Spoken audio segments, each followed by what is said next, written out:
भाई बहन का रिश्ता कितना खूबसूरत होता है ना। बहुत प्यार होता है उनके बीच में। पर सोचो जरा, इस खूबसूरत रिश्ते को अगर माँ बाप की ही नजर लग जाए तो।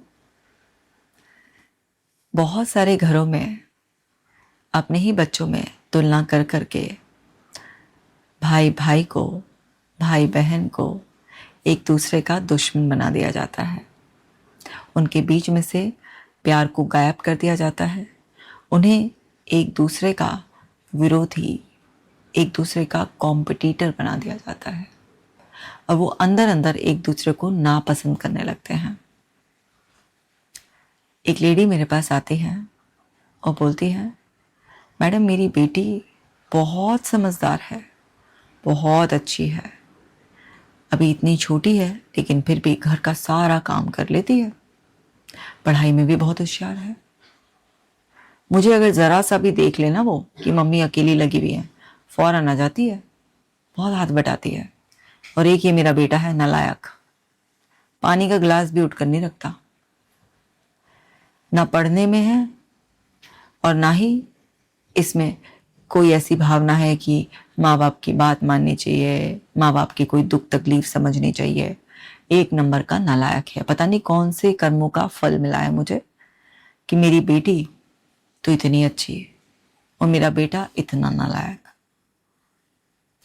ये बात वो मुझे बता रही और बेटे के लिए बार बार कुछ ना कुछ नेगेटिव बोल रही। बेटा नहीं था मेरे कैबिन में, बेटी को लेकर आई थी। और जब मैंने बोला कि ठीक है हम अकेले में बात कर सकते हैं, भाई बेटा बाहर बैठा है तो बेटी को भी भेज दे। नहीं नहीं, ये तो बहुत समझदार है, इसी के सामने सारी बातें करेंगे, मैं कुछ भूल भी जाऊंगी ना तो ये याद दिला देगी। और उसके सामने ही उसके भाई की ढेरों बुराइयां, शिकायतें, कैसे वो सामान तोड़ देता है, कैसे वो पढ़ाई नहीं करता है, कैसे सुनता नहीं है, जो घर में खाना बनता है अलग खाना बनवाता है। उसकी तमाम बातें उन्होंने बताई। ये सब बातें बता रही थी और बेटी की तारीफ करे जा रही थी। मैं बेटी के चेहरे के हाव भाव देख रही थी और समझ पा रही थी कि अब बेटी भी अपने भाई के लिए एक नेगेटिव इमेज अंदर बना चुकी है।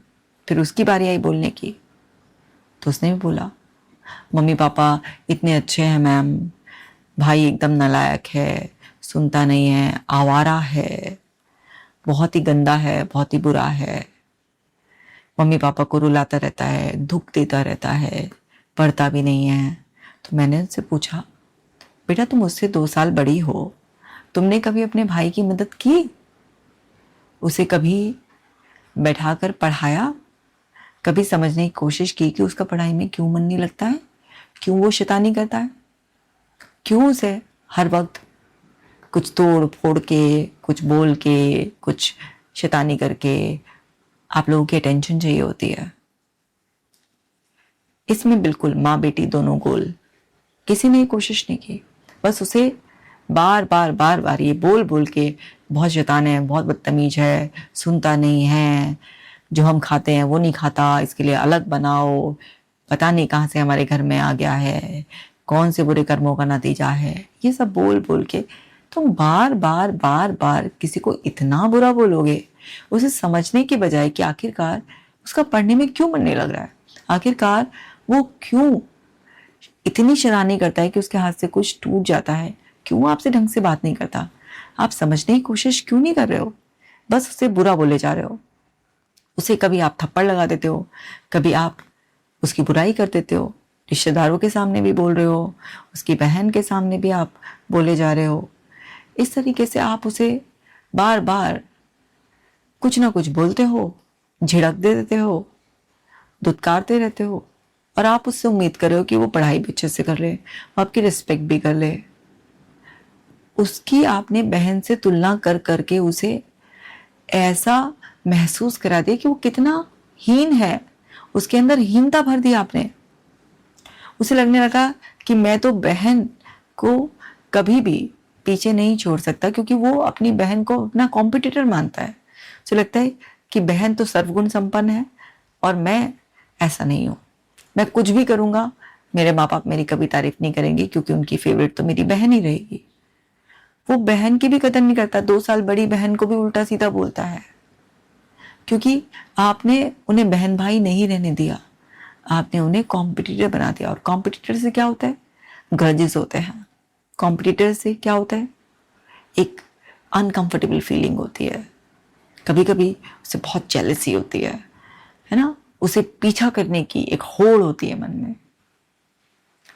पर ये बच्चा अपनी अच्छाई से पीछे छोड़ने की नहीं सोच रहा था, क्योंकि इसको बार बार नालायक है, इसके बस का कुछ नहीं है, ये तो बिल्कुल जीरो है, इसमें तो बिल्कुल बुद्धि नहीं है, इसे तो एक काम ढंग से नहीं होता है, ये तो बिल्कुल नहीं पढ़ता है, ये तो बिल्कुल अच्छा खाना नहीं खाता है, ये तो बिल्कुल बेकार है, ये जीवन में कुछ नहीं कर पाएगा। बार बार आपने बोलकर उसे यकीन दिला दिया कि वो बिल्कुल बेकार है। अगर ऐसा ही सिलसिला चलता रहा तो वो बच्चा 20 साल का, 30 साल का, 50 साल का भी हो जाएगा ना, तो उसके अंदर की आवाजें उसे कुछ नहीं करने देंगी। अब इन माँ बेटी को बाहर भेजकर जब उस बच्चे से मैंने बात की, उस बच्चे के दिल का हाल पूछने की कोशिश की।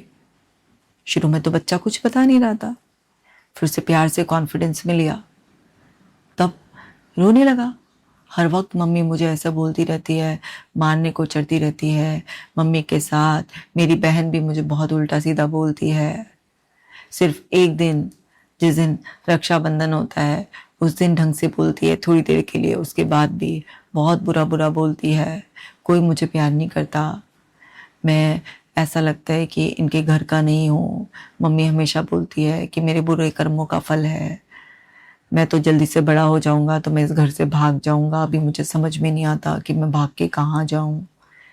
ये चल रहा है उस बच्चे के मन में, ऐसे बोल रहा है वो बच्चा, रो रहा है, परेशान हो रहा है, कह रहा है मुझे पढ़ाई समझ में नहीं आती, क्योंकि मेरे मन में यही चलता रहता है कि मैं बुद्धू हूँ, मेरे बस की कुछ नहीं है। तो टीचर पढ़ाते हैं और मुझे समझ में नहीं आता है, फिर टीचर भी मुझे डांटते हैं, बच्चे भी मेरा मजाक उड़ाते हैं, फिर मैं कुछ बोलता हूँ कभी तो मैं उसे ठीक से नहीं बोल पाता, तो फिर सब मुझ पे हंसते हैं।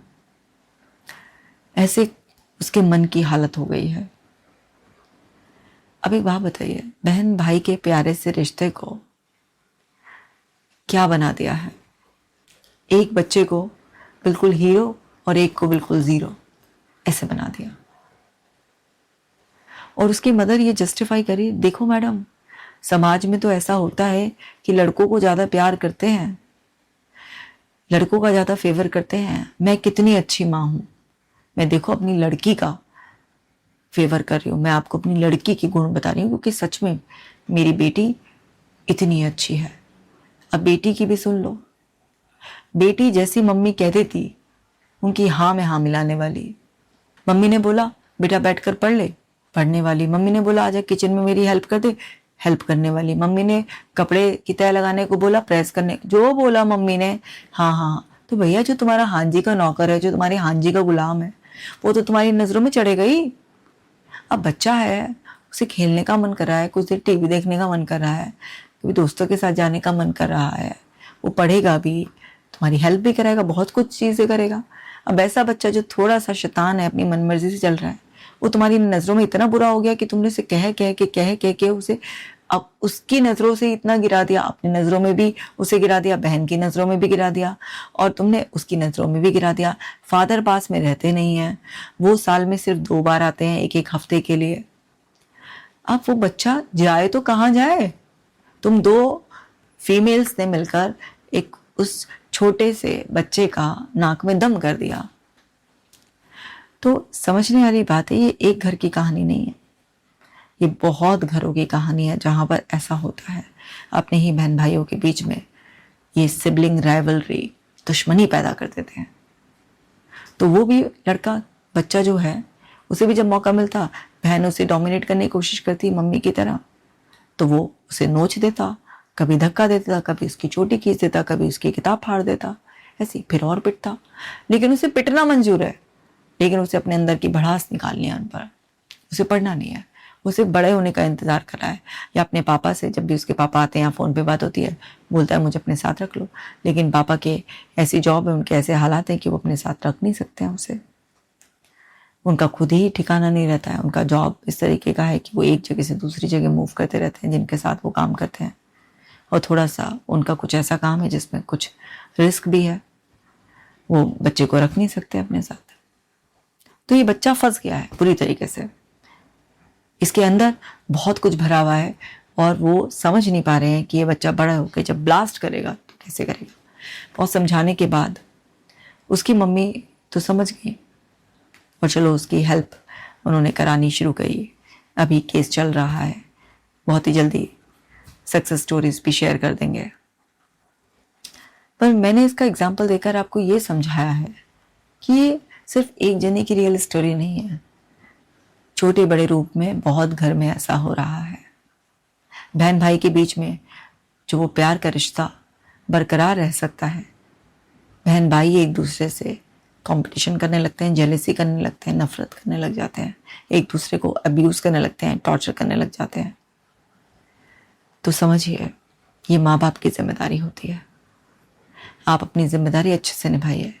अगर आपके 2, 3, 4 जितने भी बच्चे हैं वो सब यूनिक हैं, एक दूसरे से कंपैरिजन कभी ना करें, उनकी नेचर को पहचानें, उनके ट्रू पोटेंशियल को पहचानें, उनकी प्रकृति को पहचान कर उन्हें इंडिविजुअली उनके अकॉर्डिंग परवरिश दें। एक रूल सब पर अप्लाई ना करें और किसी की तुलना करके दूसरे को नीचा बिल्कुल भी ना दिखाएं। आपको दोनों तीनों बच्चों में उनकी काबिलियत ढूंढकर अप्रिशिएट करना है। अगर आज एक चमक रहा है तो उसका मतलब ये नहीं कि दूसरा फीका है, कल को उसका वक्त आएगा। आज एक घर के कामों में आपको सपोर्ट कर रहा है तो हो सकता है दूसरा आपको फाइनेंशियली फ्री करने की तैयारी कर रहा हो। एक थोड़ा सा चंचल है तो हो सकता है एक थोड़ा सा सीधे स्वभाव का हो। होता है ना, कोई एक्सट्रोवर्ट बच्चे होते हैं, कोई इंट्रोवर्ट बच्चे होते हैं, कोई बहुत टॉकेटिव होते हैं, कोई थोड़े से साइलेंट बच्चे होते हैं। अब आप कहें जो टॉकेटिव है वो बहुत अच्छा है, उसमें बड़ा कॉन्फिडेंस है, और जो थोड़ा साइलेंट है वो दब्बू है, बेकार है, ये आपका जजमेंट गलत है। आप कौन होते हैं जज करने वाले? आप सिर्फ उस सोल को नर्चर कीजिए, उसे इवॉल्व होने दीजिए। वो अपनी एक अलग जर्नी पर है, उसे उसके हिसाब से सपोर्ट कीजिए। और सपोर्ट नहीं कर सकते हैं तो प्लीज़ उसे इस तरह से बर्बाद मत कीजिए, क्योंकि आपकी बचपन की सड़ी हुई घटिया नेगेटिव कंडीशनिंग एक इंसान की पूरी ज़िंदगी तबाह कर देती है। शुरुआती 8 साल आगे के 80 साल तय कर देते हैं। तो आपको बिल्कुल भी अधिकार नहीं है किसी का भी जीवन ऐसे खराब करने का। तो भाई बहन का प्यार बना रहने दो, दोनों बच्चों को उनके हिसाब से नर्चर करो, उन्हें ग्रो होने का मौका दो। और ये आप कर सकते हो, ये समझ आपको डेवलप करनी है, ताकि फिर किसी घर में किसी बच्चे को ऐसा बचपन ना मिले, वो बड़ा होकर अपने जीवन में परेशान ना रहे। इसलिए मैंने ये वीडियो आपके साथ शेयर किया है। दोनों तीनों जितने भी बच्चे हैं उन्हें अप्रिशिएट करो, सपोर्ट करो, उनके अंदर के पोटेंशियल को बाहर निकालो, उनके जीवन को बेहतर बनाओ। यही इस वीडियो का कोर मैसेज है। इस वीडियो को बाकी लोगों के साथ भी शेयर कर दो। मिलती हूँ आपसे नेक्स्ट वीडियो में। अपना खास ख्याल रखना।